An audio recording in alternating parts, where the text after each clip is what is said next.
Georg, your first thought. First of all, thank you very much for having organized this conference.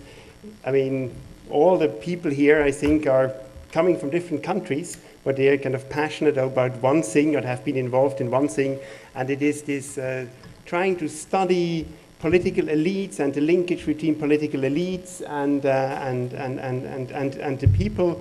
And everybody here is also part of a larger family of scholars, researchers who are working on this subject, which I think is not just important for this region, as you mentioned. I think it's important for a lot of other political systems as well.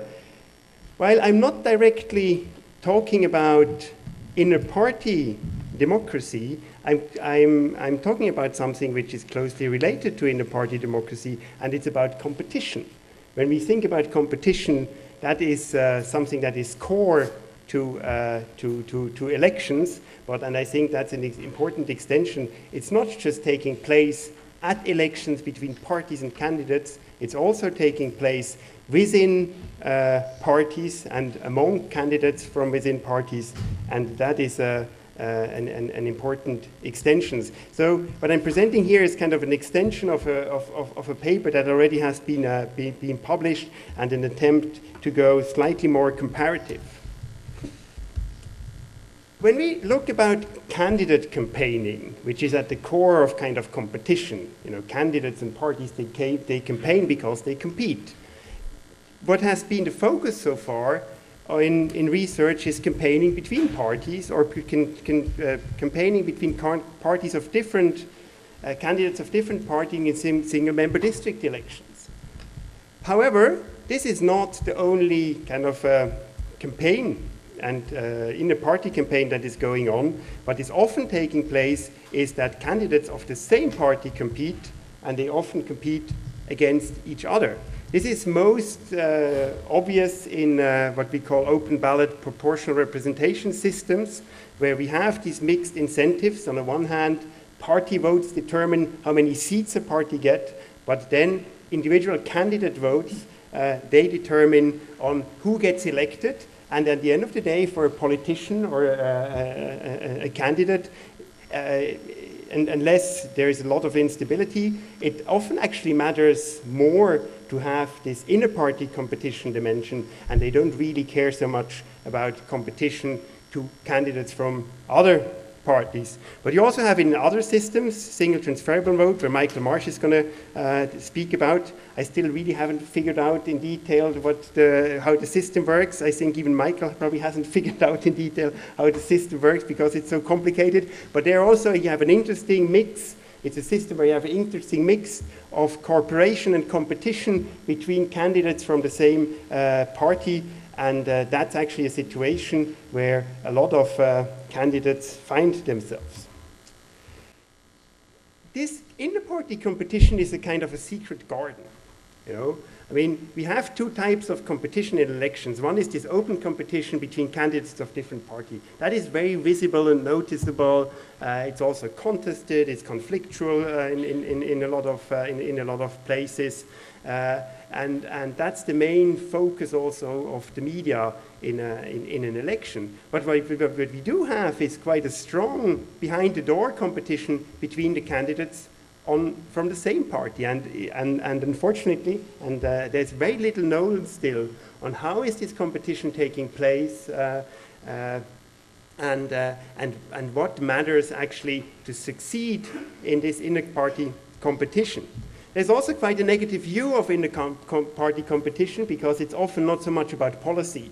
It's not about different vision of a country, you know, because these are candidates from the same party, and by definition they share common views and values and wouldn't easily just highlight how they differ from their colleagues. But as a consequence, this is often seen as people who, if they compete against the candidates from the same, against their colleagues, it's seen that they have like a strong personal career focus, which is also not positively viewed, because we want to have, everybody wants to present themselves as a politician who cares about the country and the greater vision. They don't want to be seen as just caring mainly about their own personal career goal. It's also a rationale not to focus too much on inner-party competition, because the media, they always like inner-party divisions. As soon as there is one, it's highlighted in the media, and parties have a great interest in controlling how the party appears and that the party appears united.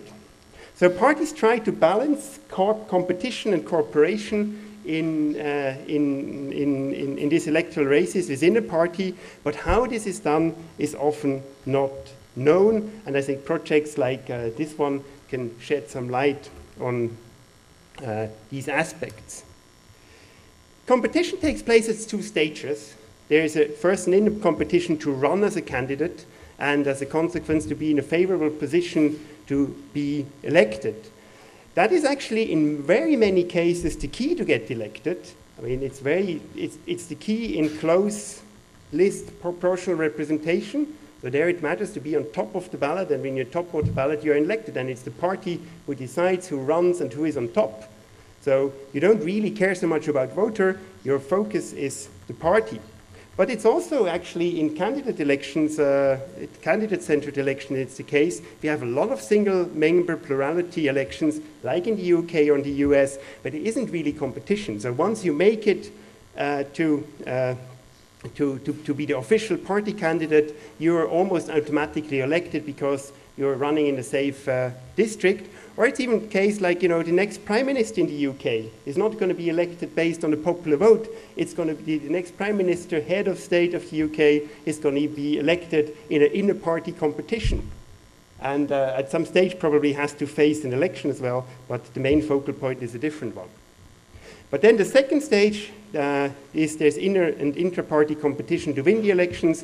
So there often you have to beat candidates from the same or from different parties.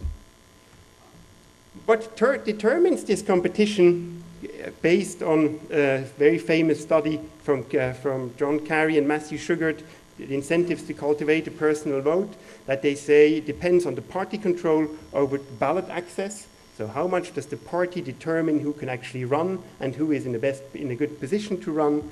How can voters express preference vote for individual candidates? And then how are these preference votes translated into seats? And there is a lot of variety on how this is done in different countries, which is not going to be the focus so much now of this presentation. Looking at kind of competing for candidacy, and the data I'm going to present today is all data from the comparative candidate survey from the first module. So this is a total of more than 30 elections that have been covered with this survey, and about 23 countries involved, and the data is freely available now. So the final data set has been produced of this first round that was in the field between 2005 and 2011. And what you see here is a graph where it shows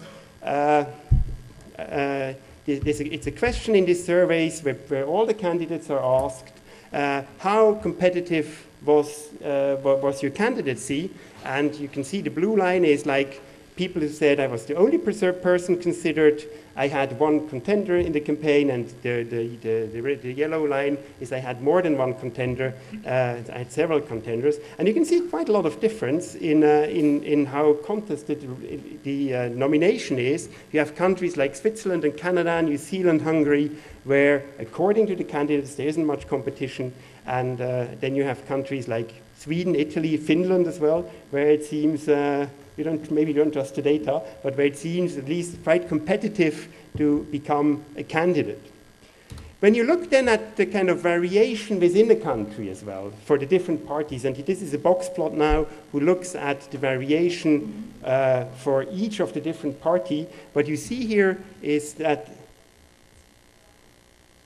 oh, sorry, okay. Where's the interpreter sitting? I'm very sorry.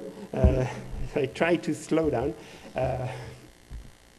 So what you see on this graph is for each of the countries and elections, you see the variation within a country with the different parties. And basically, if I can use the mouse here, what you see here is the mean here for this, I think the first country is Australia. So, you know, you don't just have like the same level within each party. You do have within a country as well quite some variation how competitive it is to get on a party ballot. Moving to the next slide is a measure of competition actually to get elected. And what I used here is a question that is also included in this survey about the chances to win a seat in the next election, where candidates could say that I thought I could never win. They could say I thought I could hardly win. I thought it was an open race. I thought I could hardly lose. And then I thought I could not lose at all. And again here, huge variation between the countries. In Ireland and Malta, Canada, but also in Finland, most of the candidates, they said, they thought, you know, there's actually some competition going on here. They thought they are in a competitive race, while you have countries like Austria, Norway, also the UK, Germany, Switzerland, where most of the candidates, they say, I thought I could not win, which is a fascinating phenomenon. So you have a majority of candidates in these countries, and they run, but they know themselves and they think themselves that they're not going to win in this election, but they run anyway. When we now look at variation within the country again, between parties, what you see here is that actually this share of candidates who say that they have chances of winning, their variation is even larger within a country than it is for candidacy. So you have within each country and within each party, you have quite some variation on whether candidates think that they have a chance of winning the election. And what this points to is that actually, if you look at where competition takes place, you have to look at the party level, you have to look at each party, what is going on, and think about where is competition in a party. There is a strong relationship between candidacy and winning. So those who know that they were the only person that was considered running, they often also think they couldn't win. So if there is a competition on being on the ballot paper, then there's often also more competition on actually getting elected. And there's some variation between countries how strong this link is. In some countries it's quite strong, in others it's rather weak. The next and final part now looks at, does this competition actually matter? And the question here is the impact of these perceived chances of winning the election as a measure of competitiveness on campaign involvement. And there's a kind of a series of measures in campaign involvements. How much hours do candidates spend on campaigning? What kind of instruments do they use? And then some specific instruments that candidates typically use in various countries to run a campaign. And what you see in the following part is a series of regression models, and the main focus here is this question on the chances of winning a seat, which could be that somebody thinks they could hardly win, that they thought it was an open race, they think they could hardly lose, or they could not lose at all, and then there needs to be a baseline, which is that the chances are very low, and there's a series of kind of control variables included here, which I'm not going to talk much about. But I want to walk you through some of the results. So here you see the results of 3 different regression models on campaign involvement. So the question is, are candidates more or less involved? And what I think is very interesting here is that these chances of winning, they are among the strongest predictor on how strongly somebody is involved in a campaign. And it's more important than all kind of other measures of involvement. And what you also see is, if you look at the values here, actually those who think it's an open race, the influence is always the highest on various measures of campaign involvement, and those who then think they couldn't lose, though those they think they sit on safe seats, then it's going down again. But competition actually is what stimulates within a party as well, whether somebody gets elected. And that's the same for different individual measures. Again, very strong, by far the strongest predictors on whether these campaign measures were used in all the countries that were included, and so on. So, conclusion, inter-party competition is so far a rather neglected dimension in campaign research, but also in inter-party democracy research. There's still very little known about how parties and candidates deal with this and how parties try to control competition between their candidates, because there's also a trade-off that parties, they have a strong will and incentive, party leaders, to control who runs and who gets elected, while sometimes candidates have different ideas and they want to be competitive. Where it takes place, this competition is always not so clear. So it really depends on the electoral context, but it also depends on the party context, but it also depends within each of the parties how competitive a candidate is compared to other candidates. And this inter-party competition is one of the strongest predictors of campaign involvement, money spent, and so it clearly creates huge incentives to cultivate a personal vote. Thank you.